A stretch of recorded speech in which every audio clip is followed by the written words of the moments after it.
All right, stay with me. The Minnesota Timberwolves are the NBA's most confusing franchise because the problem has never been talent. They actually found a superstar. They found several superstars. They found a number one pick, big man. They found a generational defensive anchor. They found a face of the league wing who talks like he's already in a Nike commercial. And somehow the Timberwolves still feels like a team that's always one step away and three paperwork mistakes behind. Because in Minnesota, the window doesn't just close, it freezes shut. Today, we're doing a full deep dive why the Minnesota Timberwolves can't figure it out. And why, even when they finally good, the franchise still finds a way to trip over its own shoelaces or on black ice. So the Minnesota Timberwolves, they were established in 1989 as an expansion team. And so far since then, 0 championships, 0 finals appearances. The franchise vibe is kind of like potential, but in cursive with frost on it. The pain stat, for a long time, they carry the worst all-time winning percentage among major American men's pro sports franchises, like historically losing at an elite level. And here's what makes it worse. Minnesota fans aren't asking for a dynasty. They're asking for one run where the basketball gods don't hit them with a random event like this is an NBA 2K My GM. Your co-star injured his hip celebrating. Your front office loses draft picks due to illegal paperwork. Your owner's in court during a Western Conference Finals run. Like, bro, can we just hoop? Every franchise has a moment that explains everything. For the Timberwolves, it's the Joe Smith scandal. Back in 1999 to 2000, Minnesota basically tried to run an under-the-table deal with Joe Smith, an illegal agreement that was meant to get around the salary cap. The league found out, and Dave Stern hit them with one of the most brutal punishments you will ever see. $3.5 million fine, voided contracts, and the big one, 5 first-round picks stripped. 5 first-rounders. That's not a penalty, that's a franchise lobotomy. And the part that people forget is timing. This has happened right when they needed to build around Kevin Garnett in his prime. So imagine you're trying to build a contender, except the toolbox is empty because the league took your draft picks like a parent taking your phone. And this is why the Wolves fan talks about wasted prime like it's a generational trauma. The Wolves didn't just lose picks, they lost the ability to make mistakes. And Minnesota said bet, and still found ways to make mistakes without picks. Now let's talk about one season that still lives in Minnesota's heart like an old song. The 2003 to 2004 Timberwolves. 58 wins, a franchise record. Number 1 seed in the West, Kevin Garnett wins MVP, first division title, and they finally win a playoff series for the first time. This was the year Minnesota finally built the big three the right way. Kevin Garnett, plus 2 real dogs, Sam Cassell and Latrell Sprewell. And Minnesota fans still remember this season. The Target Center rocking, MVP chants, and KG playing like he was possessed by every great power forward at once. They beat Denver, they survived Sacramento in 7, and now you're in the Western Conference Finals against the Lakers. And yes, it's those Lakers. Shaq, Kobe, Gary Payton, Karl Malone, that we put an all-star team together Lakers. And then the Timberwolves curse activates. Sam Cassell gets hurt. And the story becomes legendary. The big ball celebration so iconic that the NBA basically banned it. Gets tied to Cassell hip injury. And the Minnesota's second scorer is compromised right when they need him the most. And without Cassell being Cassell, KG is basically trying to beat a dynasty with pure willpower. They lose in 6. And now here's the part that makes the Wolves fans sick. That was the window, and the window didn't close. Surely it slammed shut. Here comes the immediate fallout. Latrell Sprewell gets offered extension and hits the most infamous line in NBA history. I got a family to feed. Turns it down and basically never plays again. And after 2004, Minnesota misses the playoffs for 14 years. 14. That's not a drought, that's a whole high school career.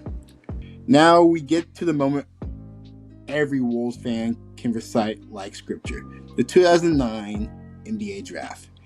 Minnesota had 2 lottery picks, number 5 and number 6. And they did something that should be studied in business schools under how to ruin your future. They take Ricky Rubio at number 5 and Johnny Flynn at number 6. And Stephen Curry, yes, that Stephen Curry, goes number 7. Not once, twice. They pass on the greatest shooter in the NBA, Wardell Stephen Curry II, twice. Like, the draft was a group project, and Minnesota said, nah, we're good. And look, Rubio became a real NBA player. He had a career.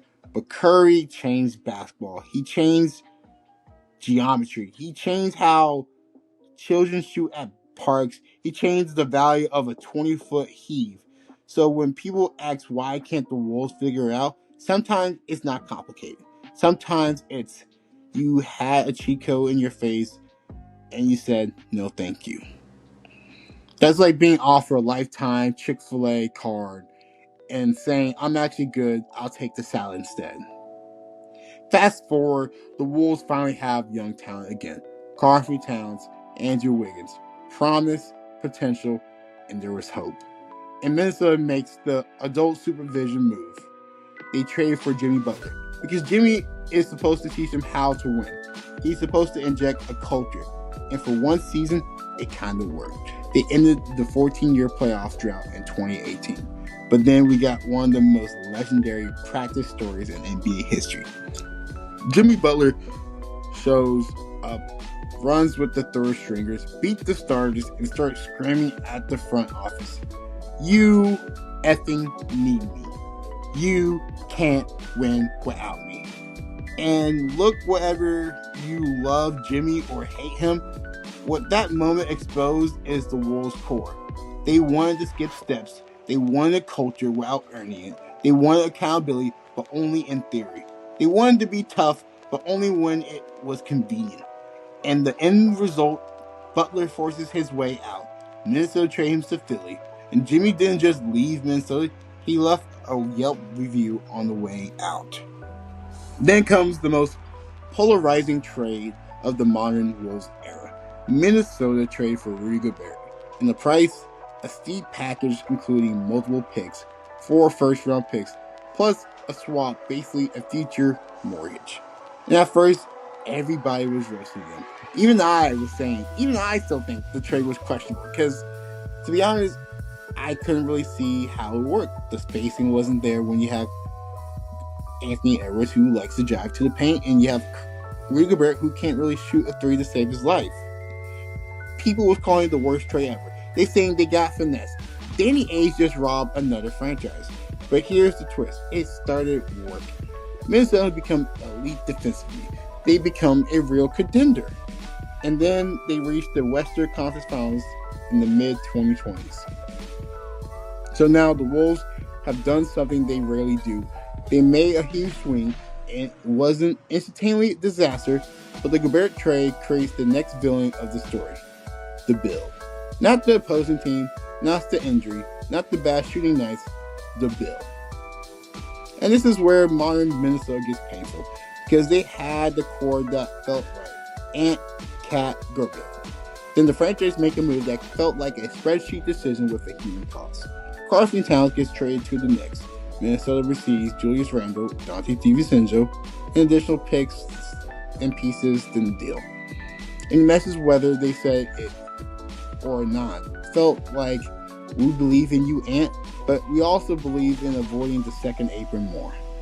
In 2004, they lost because of the dance. In 2026, they lost because of the spreadsheet. Progress. And to be clear, Randall is good, Dante is good, but Karl-Anthony Towns is a rare thing, a 7-footer who spaces the floor like a guard. So Minnesota once again does the Wolves thing. They get close, and then the structure changes right as the chemistry finally hits. Now, we got to talk about the part that sounds fake, but isn't. While Minnesota is trying to win, ownership is basically in a legal saga. Glenn Taylor agrees to sell to Mark Lore and Alex Rodriguez. Then the deal blows up, goes to arbitration, and turns into a public fight over deadlines and control. Arbitration ultimately goes to Lore and A-Rod's way, and the NBA later approves the sale and officially transferring control. So imagine being a player, you're trying to prepare for the playoffs, and your franchise is a courtroom drama. And for Wolves fans, it reinforced the same theme. Even when we're good, something weird is happening above the court. So after all that, what's the real answer? It's not one thing, it's a pattern. They keep paying for shortcuts. Joe Smith's scandal tried to outsmart the system, and they lost 5 first rounds. Butler era, they tried to buy a culture and it detonated right in front of their faces. The Gobert trade was a huge gamble that worked, but it also created financial pressures. 2, they struggled with the timing. Their best moments comes with a catch. 2004, the Castle injury, the window was slammed shut. 2009, they had 2 shots at Curry, and they missed both. And they could have paired Curry with Kevin Love, who during the 2010s was averaging 25 and 10 with the Timberwolves. In the mid-2020s, you finally contended and then restructured the core. 3, they keep choosing the safe decision when it's time to be brave. Draft decision, contract decisions, the kind of moves that make sense in the meeting, but don't build champions. 4, they carry the weight of being Minnesota. Small market, cold weather, less margin for error. If you whiff a draft, it hurts more. If your owner makes noise, it feels louder. If your window cracks, it freezes. And this is why the Wolves story in 2026 is so fascinating. Anthony Edwards is the complete opposite of the Timberwolves history. He is confident, he's consistent, he's built for that moment. He talks like a superstar and plays like one. And that creates the ultimate tension. Minnesota finally has the engine. Do they have the organization to match it? Because we've seen this movie before. KG was an engine. And Minnesota never gave him enough fuel because they were missing picks, missing help, and missing stability. So the question becomes, is Ant about to become the next chapter of Wasted Prime, or the guy who finally breaks the ice? If you want a quick way to frame Minnesota for casual viewers, here are the comparisons. The Wolves are the NBA Detroit Lions of 2000 until Ant showed up. They're contenders, but the front office has PTSD.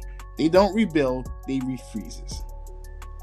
And the harsh one, Minnesota don't lose in the playoffs, they lose in the planning phases.